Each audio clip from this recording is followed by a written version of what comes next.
Bueno, muy bien. Domingo, 7:30 de la noche, nuestra cita obligada de todas las semanas, club de lectura de mis propias finanzas. Hoy tenemos un libro lindísimo, Start with Why, empieza con el porqué, Simon Sinek. Es nuestro libro número 31 de la serie del club de lectura. Aquí tengo abajo, les voy a mostrar estos libros.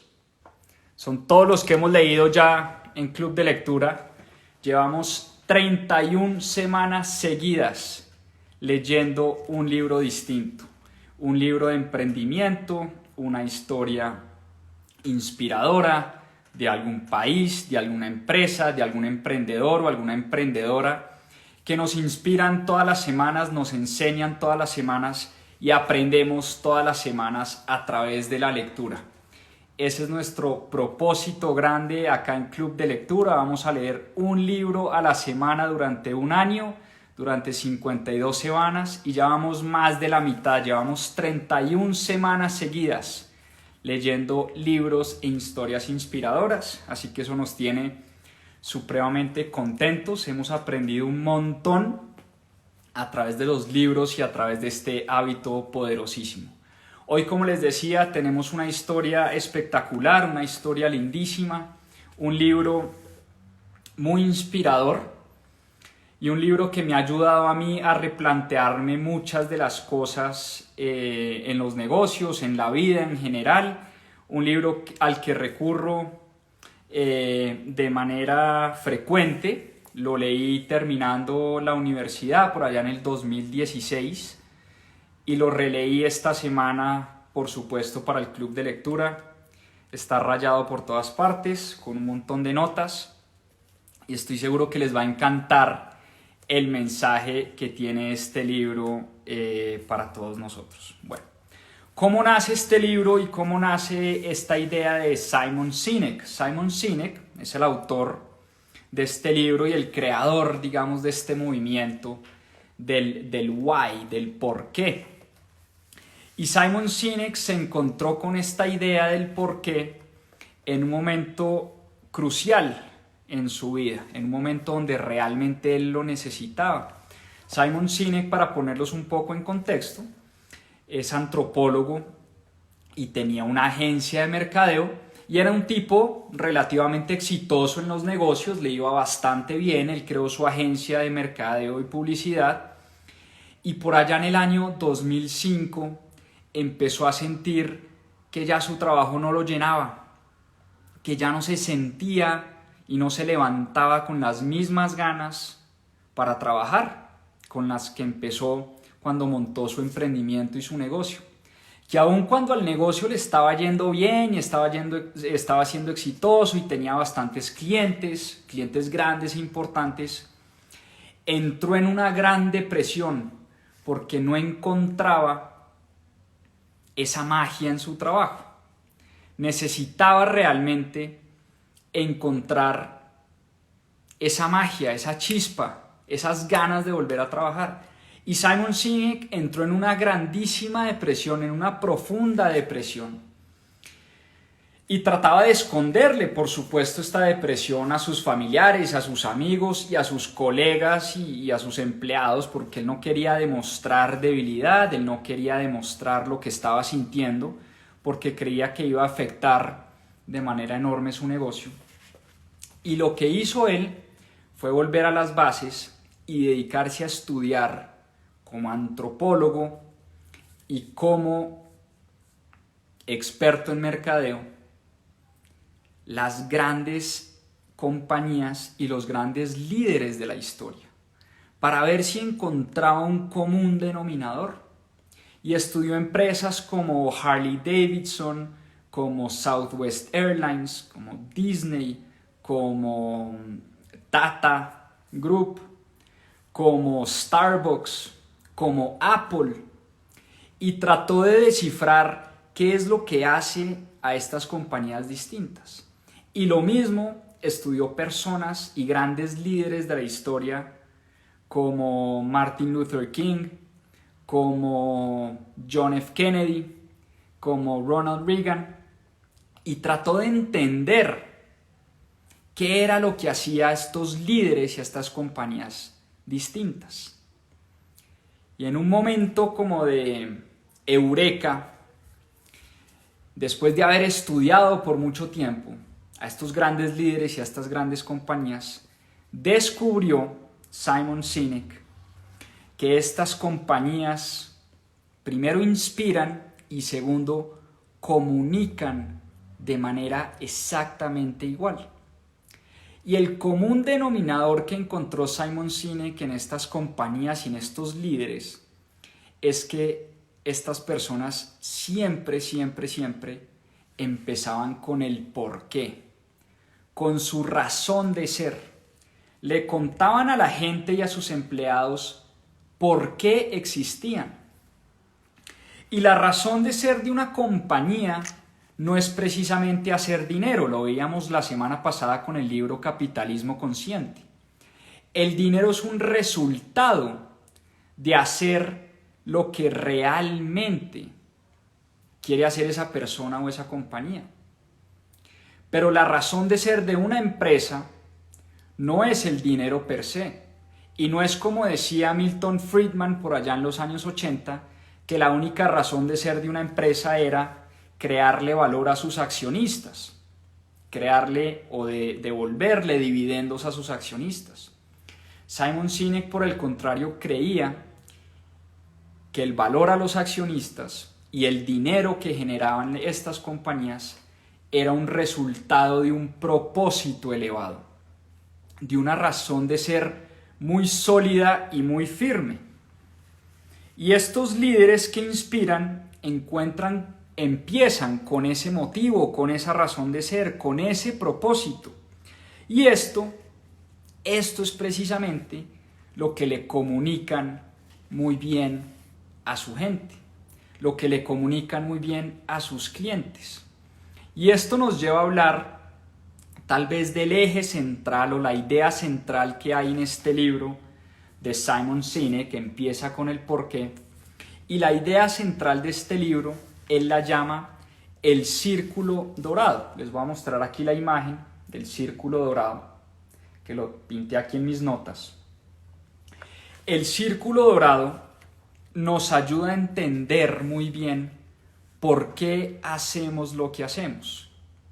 Y el círculo dorado nos explica la diferencia enorme que hay entre lo que hacemos, el qué, cómo lo hacemos, ¿no? El how, el cómo, y el por qué lo hacemos, por qué hacemos las cosas que hacemos. Y nos recuerda que qué tanto más pudiéramos conseguir en la vida y qué tanto más pudiéramos lograr en la vida si todo lo que hiciéramos lo empezáramos haciéndonos esa pregunta de por qué estamos haciendo eso que hacemos. ¿Por qué creamos las compañías que creamos? ¿Por qué empezamos los emprendimientos que queremos empezar? ¿Por qué luchamos por la causa por la que estamos luchando? Cuando nos hacemos esa pregunta, eso es lo que le da la fuerza y la base a nuestros negocios, a nuestras ideas y a nuestros emprendimientos. Y es la razón por la cual, como les contaba, Simon Sinek se dedicó a estudiar durante muchos años a las grandes compañías. Y es la razón por la cual una aerolínea como Southwest Airlines ha sido la aerolínea más rentable de los últimos 100 años. Es la razón por la cual Disney es una empresa que todos los años le ha generado utilidades a sus accionistas. Es la razón por la cual Apple es tal vez la compañía más innovadora que hay en el mundo año tras año.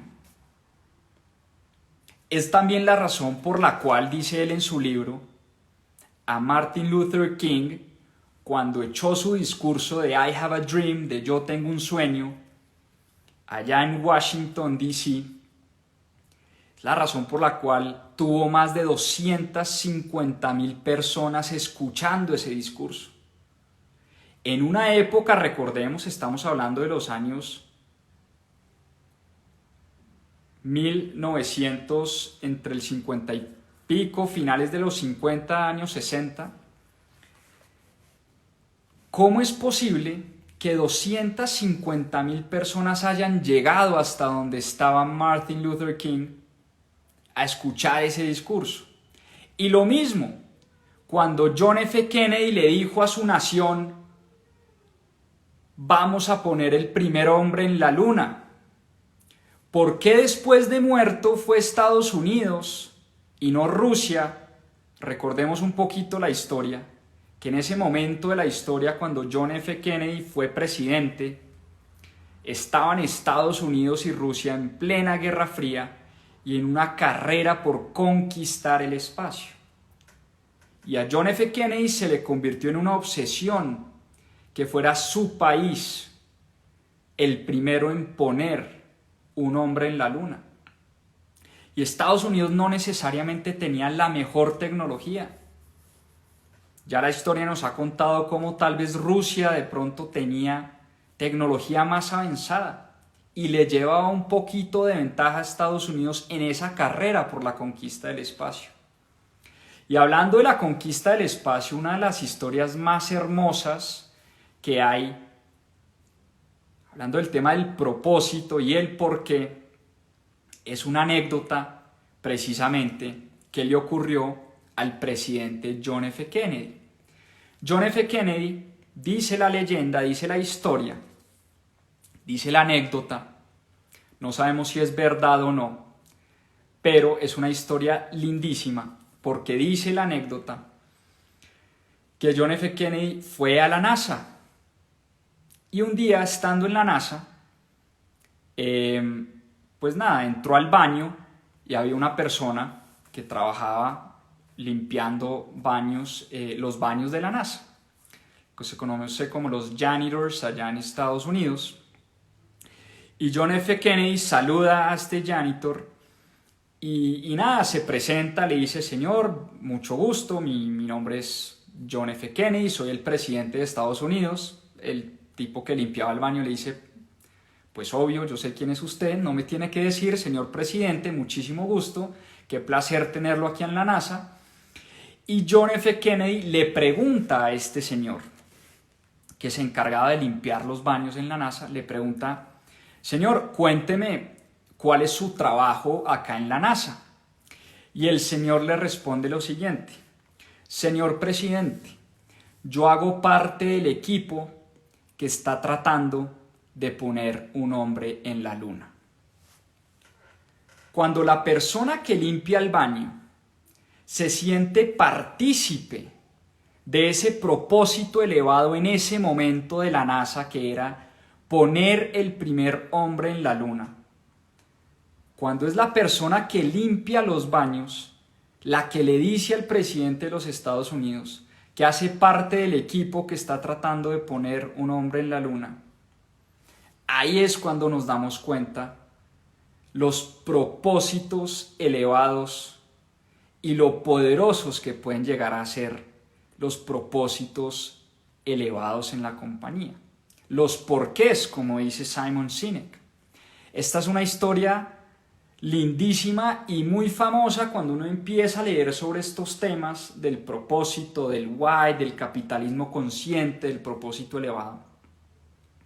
Uno siempre se encuentra con esta historia y para mí es de las historias más hermosas que hay hablando de este tema del propósito. Y volvamos al círculo dorado, ¿no? La diferencia entre why, how y what, es decir, la diferencia entre qué, cómo y por qué. Y dice Simon Sinek en su libro, dice: mire, todas las compañías en el mundo, todas, absolutamente todas, saben lo que hacen. Todas las compañías saben lo que hacen. Usted le pregunta, no sé, a Juan Valdés: ¿usted qué hace? Vendemos café. Usted le pregunta a Crepes y Waffles: ¿usted qué hace? Vendemos crepes y waffles. Si usted le pregunta a McDonald's: ¿ustedes qué hacen? Vendemos hamburguesas. Si usted le pregunta Dell. ¿Qué hace usted? Vendemos computadores, en fin. Todas, absolutamente todas las compañías saben lo que hacen, ¿sí? Algunas pocas compañías saben el cómo, ¿no? El how. Y el cómo es cómo lo hacen. Es decir, en términos rimbombantes y de estrategia de negocio es la propuesta de valor, ¿no? La promesa de valor, la diferenciación. Hay algunas pocas compañías que son capaces de decir por qué se diferencian de la competencia, ¿no? Y eso es el cómo. Ok, yo hago computadores, pero los míos son más rápidos, los míos tienen más memoria RAM, los míos tienen mejor diseño, los míos tienen X, Y y Z, ¿no? O yo hago hamburguesas, pero las mías tienen una carne mucho más fresca, la lechuga la recogemos todas las mañanas, el pan es hecho específicamente para nuestra hamburguesa, nuestras papas fritas son sacadas a término y cocinadas a tal temperatura para hacerlas más crunchy, etcétera, etcétera. Esa es como nuestra diferenciación, nuestro cómo lo hacemos, ¿no? Vendemos hamburguesas, pero cómo lo hacemos de una manera de calidad, rápida, en fin. Y hay unas poquísimas compañías en el mundo, unos pocos líderes en el mundo que son capaces de explicarle a su gente y explicarle a sus clientes y explicarle a sus empleados por qué hacen lo que hacen. Por eso el círculo dorado, donde está el what, es decir, el qué, todas las compañías saben qué hacen. Después ese círculo se empieza a cerrar porque algunas pocas compañías saben cómo lo hacen y cómo se diferencian, y unas poquiticas están en el círculo del centro, que son esas compañías que saben por qué hacen lo que hacen, por qué se levantan todos los días a hacer lo que hacen, por qué existe esa compañía, cuál es la razón de existir de esas compañías. Y dicho de otra manera, si dejamos de existir, ¿a quién le importaría? ¿O a quién afectaríamos si mañana dejamos de existir? Es la pregunta que se hacen los grandes líderes de las grandes compañías. ¿Por qué nosotros deberíamos estar en el mundo de los negocios y por qué somos indispensables para este mundo? Esos son el mundo de preguntas que se hacen estos líderes inspiradores. Y por eso dice Simon Sinek que las personas que logran articular ese porqué son las personas o los emprendedores y las empresarias que realmente logran crear empresas que perduran en el tiempo, empresas centenarias, empresas que todo el tiempo están innovando independientemente de los factores externos. Haya o no haya crisis, haya o no haya pandemia, esas compañías que entienden muy bien por qué existen son las compañías que logran la sostenibilidad en el tiempo. Y tristemente las estadísticas nos dicen que el 90% de las empresas que se crean no sobreviven al tercer año de operación. Y eso tiene mil razones y se han hecho estudios. Uno en la escuela de negocios estudia por qué será que los emprendedores no logran dar ese salto a la sostenibilidad y no logran sobrevivir más de 3 años. Simon Sinek nos dice, mire, la razón principal es porque estas compañías de entrada ni siquiera saben por qué existen. Saben muy bien lo que hacen. No, yo monté un negocio de camisetas y monté una paginita en Instagram para vender camisetas rosadas y con este loguito y para hacer mucha plata y poder mantener a mi familia y ok. Esas compañías son las que quiebran una y otra vez porque el propósito detrás no está muy claro. Cuando el único propósito de un emprendedor o de una emprendedora es hacer dinero, trabajar para uno mismo, no tener jefe que me moleste, ¿no? Poder manejar mi tiempo, Esos son razones que se quedan sin piso ante una crisis y ante una dificultad. Por eso vemos muy pocas empresas que logran sobrevivir 10, 20, 30, 100 años. Y hablemos de Apple, porque Apple es uno de los grandes ejemplos en la historia empresarial de una compañía que se ha caracterizado por ser la compañía más innovadora del planeta año tras año. Apple lo que lanza lo vende. Apple se convirtió en una especie de secta o de tribu, en una especie de obsesión para los clientes. La gente hace filas enteras en las tiendas de Apple el día que lanzan un producto. Vayan a un mall en Estados Unidos y miren la fila que hay en una tienda de Apple y al frente miren si hay fila en la tienda de Microsoft. Y Microsoft es tal vez una compañía que produce mejores computadores, que produce mejor software. El Excel de Microsoft es mucho más amigable que el Excel de Apple. Eso no tiene ninguna discusión. Yo que soy medio marrano para los computadores, jamás tendría un Apple para trabajar en Excel, porque yo trabajo en Excel todo el día. Y por eso tengo un Lenovo feíto, pero que me funciona perfecto para lo que yo necesito. Pero la gente que compra Apple, la gente que compra estos AirPods, que compra el iPhone, que es gente que no le podés hablar mal de Apple, porque hacen parte de una tribu, se tatúan la manzana de Apple en su cuerpo. Háblele mal a un creyente, a un fiel creyente de Apple y es como mentarle la madre. Yo conozco amigos que por más de que usted les diga es que tal cosa, es que Microsoft, es que el Excel, es que Apple tal cosa y tal otra, son personas ciegas que no son capaces de ver algo distinto a un Mac o algo distinto a un iPhone o algo distinto a un iPod o a un iPad o a unos AirPods, ¿no? ¿Por qué será? Y si ustedes se devuelven un poquito a la historia de la compañía y a su fundador Steve Jobs, empiezan a encontrar ciertos elementos que hacen de Apple una compañía totalmente única. Y Simon Sinek da un ejemplo muy chévere y es, mire, Apple pudiera llegar a comunicar sus productos de la siguiente manera. Nosotros diseñamos buenos computadores, son fáciles de usar y son bonitos. ¿Quiere comprar uno? Eso no le mueve la aguja a nadie. Pero miren la manera como comunica Apple sus productos. Y abro comillas. Todo lo que hacemos, lo hacemos para cuestionar el status quo. Creemos en pensar diferente. La manera como retamos al status quo es diseñando los computadores más hermosos y fáciles de usar.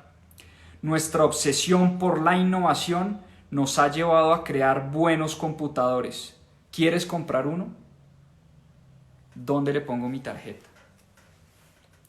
No sé si ustedes han visto la propaganda, creo que es la propaganda cuando Apple lanzó el Macintosh en 1997. Es una propaganda famosa, se llama Think Different.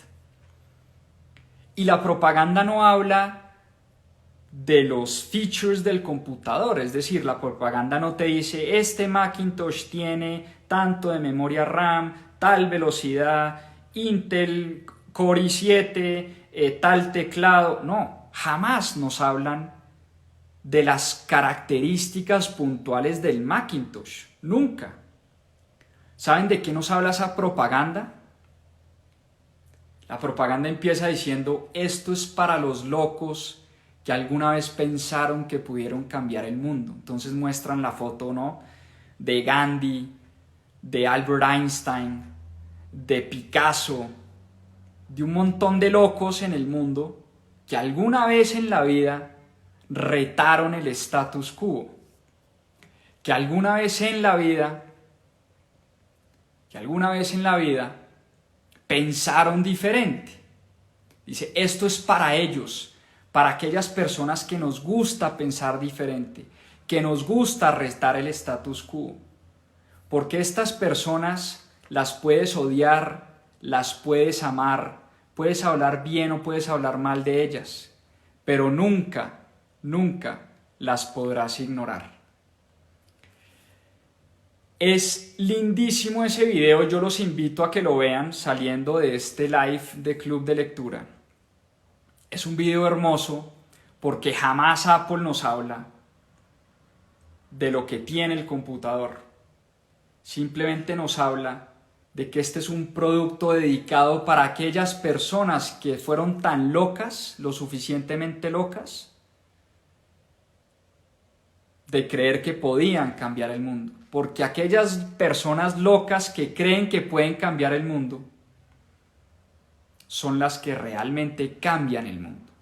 Imagínense ustedes, 1997, Steve Jobs, con su cuellito de tortuga negro, ¿no? Con su pelo ahí despelucado, unos jeans viejos y rotos, mostrando y lanzando este Macintosh con semejante propaganda. Fue un éxito total ese Macintosh.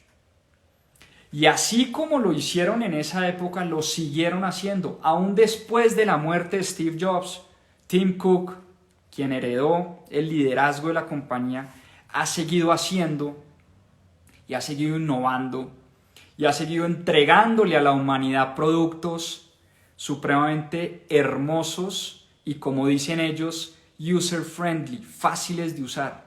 Cuando todas las compañías de computadores en el mundo querían meterle un botón más, una tecla más, una pantalla más grande, etcétera, etcétera, Apple nos demostró que con un solo botón podíamos manejar nuestro celular. Y no hay una experiencia más bonita cuando uno compra un iPhone, destapar esa vaina, espichar un botón y eso ya funciona. Es increíble el tipo de productos que crea esa compañía. Y no sé si han tenido la oportunidad de hablar o entrevistar con personas que trabajan en Apple. Son personas que se hacen matar por esa empresa.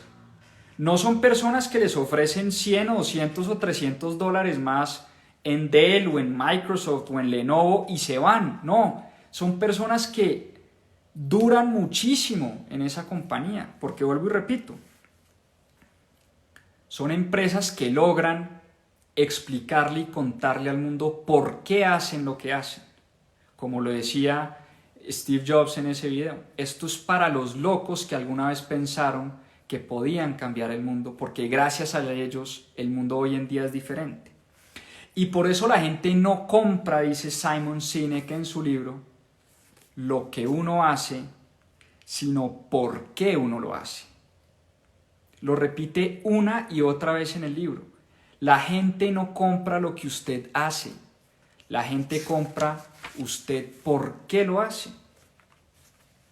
Y hay un ejemplo muy bonito en el libro, el ejemplo de los hermanos Wright. Por allá en el año 1900, había un personaje llamado Samuel Pierpont Langley.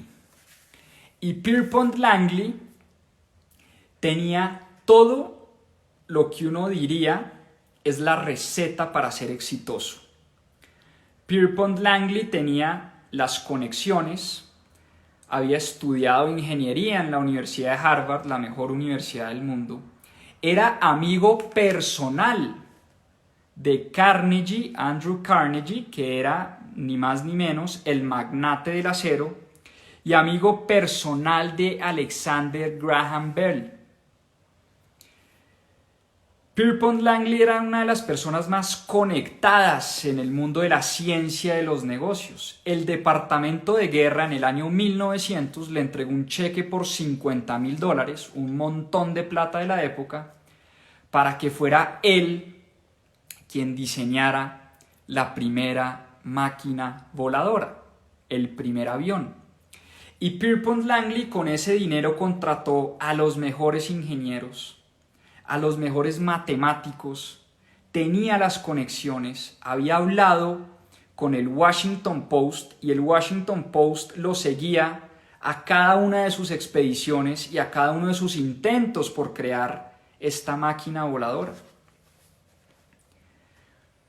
Y su propósito no estaba muy claro. Pierpont Langley quería ser un hombre famoso, quería ser un hombre millonario, quería ser un hombre de la talla de Alexander Graham Bell, de la talla de Andrew Carnegie, de la talla de JP Morgan, pero no era un tipo conocido.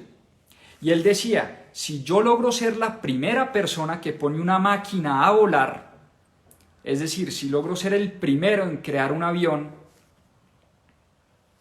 pues voy a ser tan famoso como cualquiera de ellos y tan rico como cualquiera de ellos. Ese era su motivo, ese era su propósito. Y unos cientos de millas, un poquito más alejados,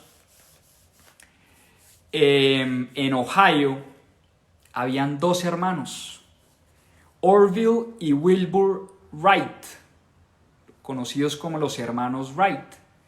Los hermanos Wright no eran hombres de negocios, no eran tipos conocidos por absolutamente nadie, no tenían los contactos. El Departamento de Guerra no les había firmado un cheque por $50,000, pero eran unos tipos absolutamente apasionados y con un gran sueño: poner una máquina voladora en el aire por primera vez en la historia. ¿Y saben de dónde sacaban su dinero? Tenían un taller de bicicletas y ellos lo que querían hacer era una bicicleta que volara. Ojo a esto, nunca fueron a la universidad. Sus amigos y sus colegas y sus empleados, si se quiere, porque no tenían empleados tampoco, sino gente que los ayudaba y creían en su misión, en su gran sueño de poner a volar una bicicleta.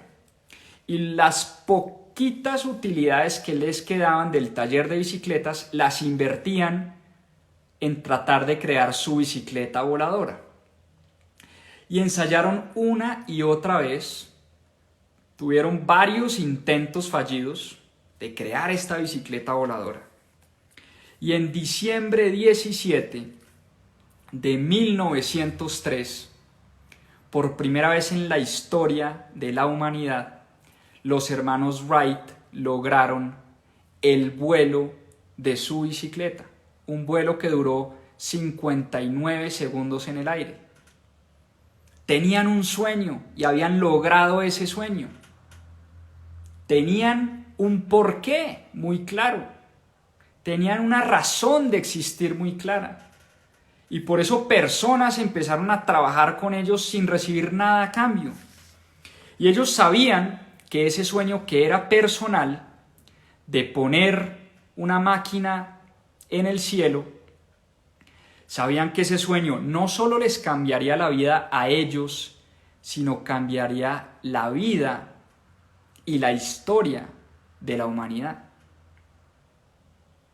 ¿Y saben qué pasó con el señor Pierpont Langley cuando se enteró que no había sido él el primero en poner una bicicleta en el aire, sino los hermanos Wright? Renunció a su sueño, nunca más volvió a intentar.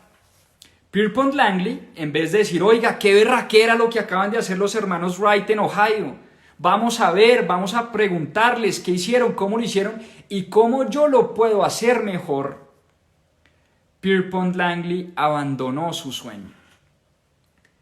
Porque su sueño estaba basado en un porqué muy banal, que era hacerse rico y hacerse famoso. Y él, en vez de aprovechar, no importa que él no hubiera sido el primero, pero en vez de aprovechar todo ese conocimiento y esa experiencia de los hermanos Wright, lo que hizo fue renunciar.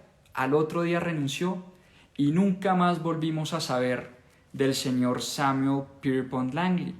Por el contrario de los hermanos Wright, los conocemos como los primeros que pusieron un avión ¿no? Un avión, porque era una bicicleta con alas en el cielo durante 59 segundos.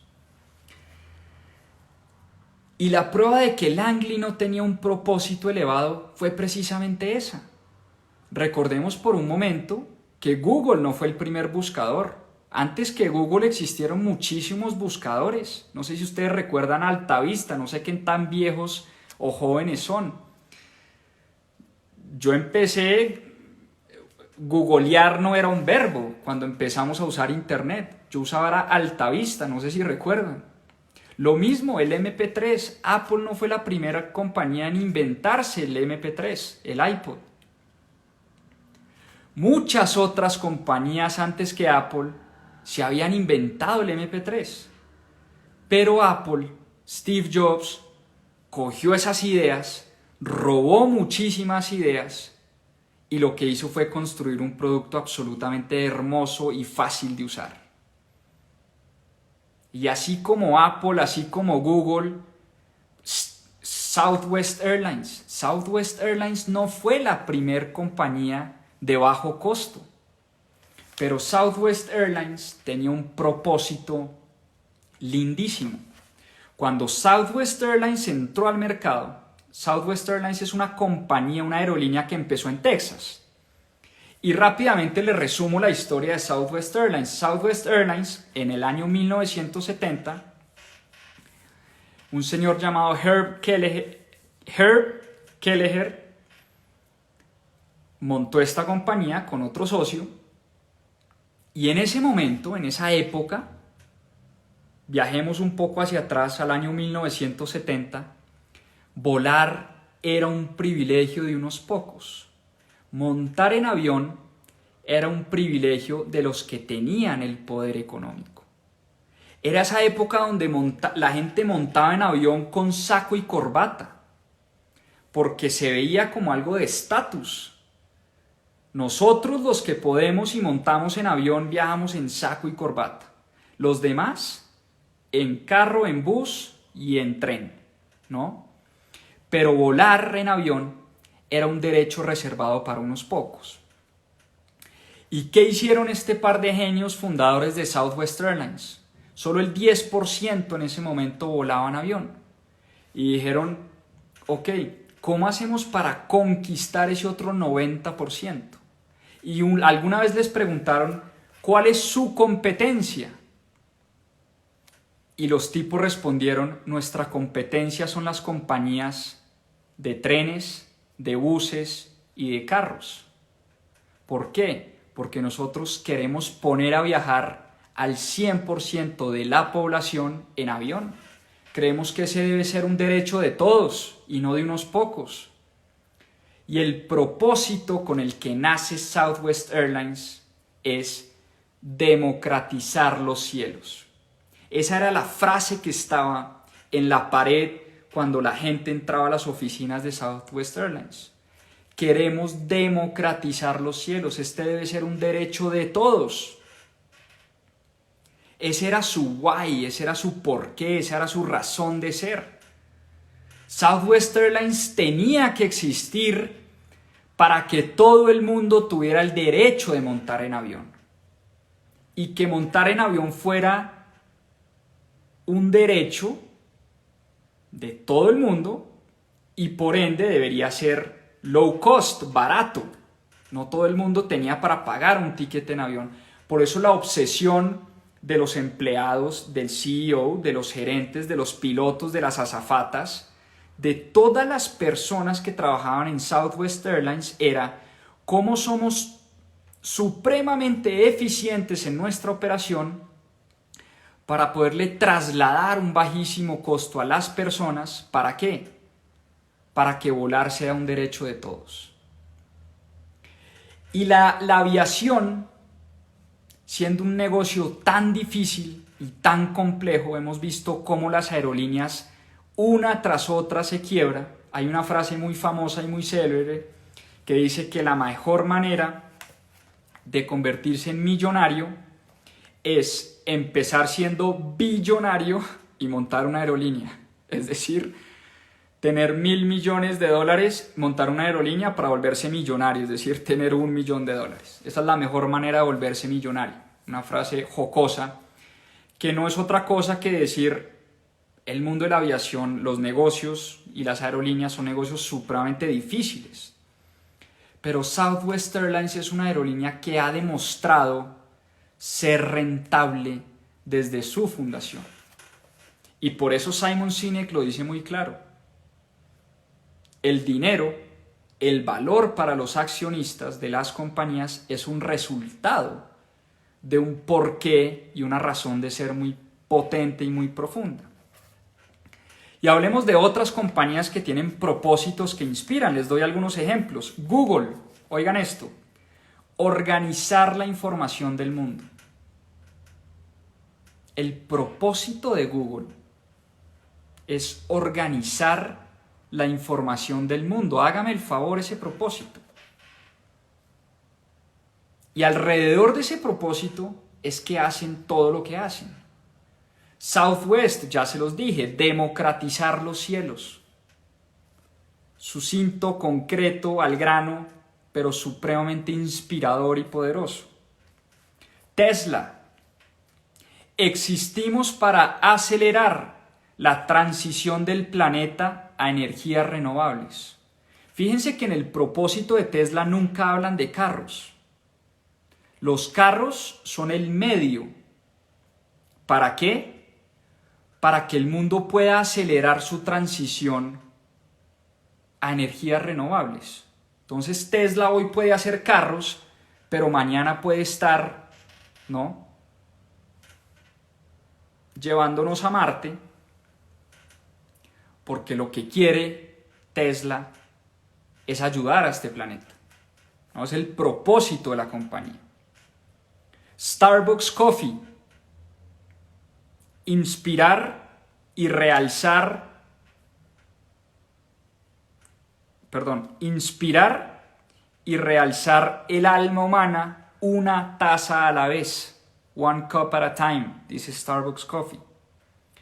Y por eso cuando uno entra a un café de Starbucks, todo, absolutamente todo, es una experiencia magnífica. El olor, la música, las mesas, el mensaje en el vasito. Juan, te ves increíble hoy, qué linda camiseta, espero que tengas el mejor día. Y uno con solo leer ese mensaje, pues se le hizo el día, ¿no? Con esas pendejaditas chiquiticas, le cambian la vida a una persona, inspiran la vida a una persona, hacen que el día de una persona empiece de una manera positiva, con un café en la mano y un buen mensaje, con una sonrisa de la persona que lo atiende a uno, con un sitio limpio, agradable, con buena música, donde uno se puede sentar a trabajar y a escribir y a leer y a hacer una reunión. Es una experiencia magnífica cada vez que uno entra a un café de Starbucks. Disney. Ojo al propósito de Disney. Creamos felicidad a través de experiencias mágicas. Sobra decir, ¿no? Sobra decir que yo sueño con el día de poder llevar a mis 2 hijos a Disney, porque para mí cuando tuve esa experiencia cuando era niño, fue una experiencia mágica, fantástica, que a uno nunca jamás se le va a olvidar. La primera ida a Disney es esa experiencia que jamás se olvida. Y por eso Disney puede pasar crisis, puede coronavirus, pandemia. En estos días me contaba un amigo que fue a Disney hace un par de semanas y me decía, oiga, boletas agotadas para el parque de Disney en Orlando hasta noviembre de este año. Agotadas. No podés entrar a Disney. Y uno se preguntaría, oiga, plena pandemia, la gente con miedo, ¿no? Coronavirus, no todo el mundo vacunado, etcétera, etcétera. Boletas agotadas. No se puede entrar a Disney de aquí a noviembre. Es una compañía que ha logrado crear experiencias mágicas y por eso genera tanta expectativa. Por eso que genera como esas ganas, ¿no? Y ese deseo de las familias enteras de cuadrar sus ahorros y sus vacaciones todo alrededor de ir a ese parque de diversiones. Y por supuesto, el propósito de una empresa no es simplemente tener una frase bonita en la pared de las oficinas. Los propósitos no solo son frases, los propósitos se tienen que soportar con acciones del día a día. Con acciones del día a día. Y ya les di un par de ejemplos. Starbucks dice, inspirar una taza a la vez. Ok, ¿y eso qué me dice a mí? Pues cuando uno entra a Starbucks, la tacita, el mensaje, la sonrisa, la música, todo es una experiencia que inspira. Southwest Airlines, democratizar los cielos. Y les cuento una de las 1000 acciones que tiene Southwest Airlines que además realzan ese propósito y esa razón de ser de la compañía. En Southwest Airlines no hay clases. Es decir, no hay clase ejecutiva o económica, no hay puestos fijos. En Southwest Airlines, el que primero llega, escoge la silla que quiere. ¿Ustedes pueden creer eso? Que uno llegue a un avión y uno entre al avión y se pueda sentar donde uno quiera. Porque fui el primero que llegué y ya, no existen clases, no existe división, no es porque yo soy silver o soy plata o soy oro, nada. ¿Y por qué hacen eso? Porque va totalmente alineado con el propósito de la compañía. Uno no puede tener como propósito democratizar los cielos y a su vez poner un montón de clases dentro de la cabina del avión, donde los que más pagan adelante, buena comida, silla bacana, amplia, con televisor, y los que pagan poquito atrás en el baño, donde la turbulencia se siente más, etcétera, etcétera, ¿no? Para Southwest Airlines uno de los valores principales es la democracia, la equidad, la igualdad, y eso lo demuestran con acciones concretas y acciones puntuales. Entonces, para ir cerrando, y volvemos un poco a la historia de Simon Sinek cuando entró en esa gran depresión de su vida. Lo que hizo fue, ok, voy a tratar de poner en perspectiva todo lo que tengo y tratar de estudiar a los grandes líderes de la historia, a las grandes empresas y estudiar qué es lo que las hacen grandes. ¿Qué es lo que hace que esos líderes inspiren? ¿Por qué Martin Luther King y no otro? Seguramente no era el único que creía que la lucha de razas y la lucha de clases era nocivo para su país. Como Martin Luther King habían muchos otros. Lo mismo, como John F. Kennedy, pues muchos otros líderes. Pero ¿por qué fue él quien llegó a ser presidente? ¿Y por qué John F. Kennedy, quien trató de enamorar al país con ese propósito de poner a un hombre en la luna por primera vez, en esa carrera por el espacio que tenían en ese momento con Rusia? ¿O por qué Apple sigue siendo una de las compañías más innovadoras año tras año? ¿Y por qué la gente hace filas enteras cada vez que Apple saca un producto? Cuando Lenovo saca un producto, absolutamente nadie se entera. O por lo menos yo no me entero. Pero cada vez que hay un lanzamiento de Apple, eso es todo un acontecimiento. No sé si ustedes han visto en las noticias, la gente habla del iPhone 12 como si fuera, mejor dicho, no sé, el acontecimiento de la vida, o el 11, o el G, o el tal cosa, los AirPods, el iMac, el iPad. Y la razón que encontró Simon Sinek es que estas compañías y estos líderes tienen un porqué muy potente, muy poderoso. Los grandes líderes de la historia ni siquiera son esos con las grandes ideas. No son los líderes con las grandes ideas. Son personas que solos consiguen muy poquito. Como le pasó a Samuel Pierpont Langley. Creyó que solo, o creyó que por ser el primero, él iba a ser rico, iba a ser famoso, él iba a quedar en la historia. Pero los grandes líderes solos logran muy poco. En equipo logran muchísimo y entienden muy bien que el éxito es un trabajo en equipo. Porque los grandes líderes de la historia inspiran al grupo a trabajar por algo grande, por algo importante. Una persona como Herb Kelleher de Southwest Airlines no le decía a sus empleados: es que queremos crecer el 15% en ventas y tener un EBITDA del 5% y... No. Le decía a su gente: ¿cómo hacemos para que esto sea un derecho de todas las personas? Y esa se convertía en la obsesión de la azafata, en la obsesión del piloto, en la obsesión del director de finanzas, en la obsesión del director de mercadeo, en la obsesión de él como CEO y como gerente de la empresa. Y así sucesivamente. Lo mismo Howard Schultz, el que fue CEO de Starbucks por muchos años. Howard Schultz sabía cómo inspirar a su gente, cómo motivar a su gente, cómo hacerlas parte de algo grande, de algo importante. Por eso los grandes líderes nunca empiezan con lo que se debe hacer, sino por qué debemos hacer lo que estamos haciendo.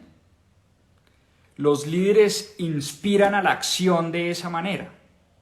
Cuando uno como líder es capaz de contarle a su gente por qué estamos haciendo lo que estamos haciendo, la gente solita se encarga de actuar. Es decir, un gran líder no es el que se le pasa diciendo al director de mercadeo qué tiene que hacer, o al director de finanzas cómo tiene que llevar los números, ¿no? O al director de operaciones cómo es que tiene que ser la operación de la compañía. Ese no es el rol del líder. El rol del líder, nos dice Simon Sinek en su libro, es dejar muy claro por qué existimos y por qué hacemos lo que hacemos. Cuando la gente sabe por qué estamos en el mundo de los negocios, cuál es la razón de ser de la compañía, la gente solita puede poner todas sus aptitudes y todo su conocimiento al servicio de ese propósito elevado. Si yo soy experto en mercadeo y tengo clarísimo para dónde quiere ir mi compañía o qué quiere lograr mejor mi compañía y cuál es ese propósito elevado, yo voy a poner todo mi conocimiento en mercadeo para llegarle a más personas, para que nuestro mensaje lo conozca todo el mundo, para que nuestras redes sociales nos conozcan y nos vean y nos lean y nos escriban. Ese es mi rol como gerente de mercadeo. Lo mismo cuando yo soy un financiero de una compañía y entiendo muy bien por qué existimos o por qué tenemos que existir, porque es una necesidad, ¿no? Porque es una necesidad para el mundo que exista nuestra compañía, pues mi rol como financiero va a ser velar por la salud de las finanzas de la empresa. No para generar un mayor EBITDA o una utilidad neta o para mostrarle a los bancos mejores resultados. Eso se da. Eso es el resultado de. Lo hago es porque yo sé que si mi empresa tiene unas finanzas claras, unas finanzas sanas, unas finanzas en orden, vamos a poder cumplir mejor ese propósito que nos hemos puesto como compañía. Entonces este es un libro supremamente inspirador. Un libro con un montón de historias y de anécdotas muy bonitas que lo llenan a uno de ideas también. Porque uno puede aterrizar, uno no tiene que ser Southwest, uno no tiene que ser Starbucks, uno no tiene que ser Apple. Uno puede tener su pequeña tiendita de barrio y de todas maneras tener un propósito elevado.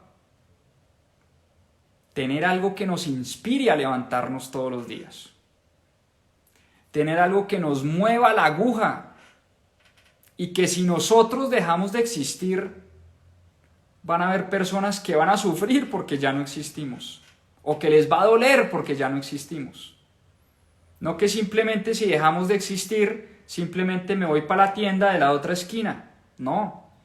¿Cómo puedo hacer que mi pequeña tiendita, mi pequeño negocio, mi pequeña empresa tenga un propósito y empiece con un propósito? Cuando yo descubro ese propósito elevado, el resto va a ser mucho más fácil. El mercadeo, las operaciones, las finanzas, el resto va a ser añadidura, dice Simon Sinek. Así que a comprar este libro, a leer este libro. Recomendación, hay un video, la charla de TED, la TED Talk de Simon Sinek es una de las más vistas en el mundo. Pongan en YouTube, Simon Sinek empieza con el porqué y les va a salir la charla. Está en inglés, pero con subtítulos en español. No dejen de verla, es una charla de 15 minutos. Súper bonita, súper inspiradora, que todos deberíamos ver para empezar mejor la siguiente semana. Así que bueno, ahí los dejo con este gran libro de Simon Sinek, Start with Why, empieza con el porqué. Compren el libro, lean el libro. Tiene más libros, Simon Sinek tiene uno que se llama Leadership Last, los líderes comen al final. Bueno, tiene otros libros, tiene además todo un movimiento de empieza con el porqué. Vayan a su página web, lean sus artículos, síganlo en redes sociales, sigan su canal de YouTube, tiene un podcast, en fin, una persona que realmente vale la pena seguir porque nos inspira todos los días a encontrar nuestro porqué. Espero les haya gustado esta historia. Seguimos conectadísimos, como siempre, Club de Lectura todos los domingos, 7:30 de la noche. Libro número 31, que va para la lista. 31 semanas seguidas llevamos leyendo. Si ustedes se pegan a este club de lectura, no saben la cantidad de cosas que vamos a aprender a través de las grandes historias, a través de este hábito poderosísimo de la lectura. Y como siempre, cierro con la frase de Naval Ravikant: si les cuesta leer, si se les dificulta este hábito, si tienen problemas, si les da pereza y no saben cómo empezar, Naval Ravikant nos da un consejo muy chévere y muy bonito. Dice lo siguiente: lee lo que amas hasta que ames leer. La mejor manera de engancharse con la lectura es empezar leyendo lo que uno ama. Cuando uno se enamora y lee sobre los temas que uno más quiere y más ama y más le gustan, van a ver que se van a empezar a enamorar de la lectura y van a ver que van a empezar a leer un libro a la semana, como lo hacemos aquí en Club de Lectura de Mis Propias Finanzas. Un abrazo enorme para todos y para todas, una feliz semana y nos vemos como siempre próximo domingo en Club de Lectura, 7:30 de la noche hora Colombia. Chao, descansen, feliz semana.